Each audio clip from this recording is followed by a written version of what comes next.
মেয়েদের চুল, এই মেয়েদের চুল যদি পুরুষেরা নিয়ে খেলা করে তবে কিন্তু তাদের কপালে দুর্ভাগ্য নেমে আসে। মেয়েদের শরীরে এই চুল যে পুরুষদের কাছে কত বড় একটা কাল সর্প দোষে দাঁড়ায় তা তারা নিজেরাও ভাবতে পারে না। যদি দেখা যায় তবে 100 জন পুরুষের মধ্যে প্রায় 80 জনই পুরুষ মেয়েদের চুল নিয়ে খেলা করতে ভালোবাসে। আর এই খেলা করার নাম দেয় তারা রোম্যান্স। কিন্তু এই রোম্যান্সের মাঝেই তারা কিন্তু রাহুর দোষ বা কেতুর দোষে পড়ে থাকে।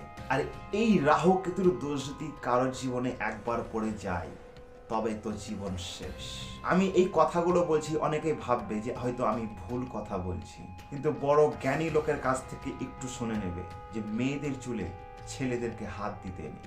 তোমার স্ত্রী বা প্রেমিকার খুব সুন্দর চুল, তোমাকে খুব ভালো লাগে, আর সেই নারীর চুল নিয়ে তুমি যদি রোম্যান্সের মুডে রোম্যান্স করো তবে কিন্তু তোমার জন্য খুবই খারাপ। যেই সব ছেলেরা চুল নিয়ে খেলা করতে ভালোবাসো, স্ত্রী বা প্রেমিকা, তারা একটু সাবধান হয়ে যায়। অনেকে হয়তো ভাববে এই চুলে হাত দেওয়ার জন্য ছেলেদের জীবনে এতটা খারাপ প্রভাব পড়তে পারে তা হয়তো আমি কল্পনাও করতে পারিনি।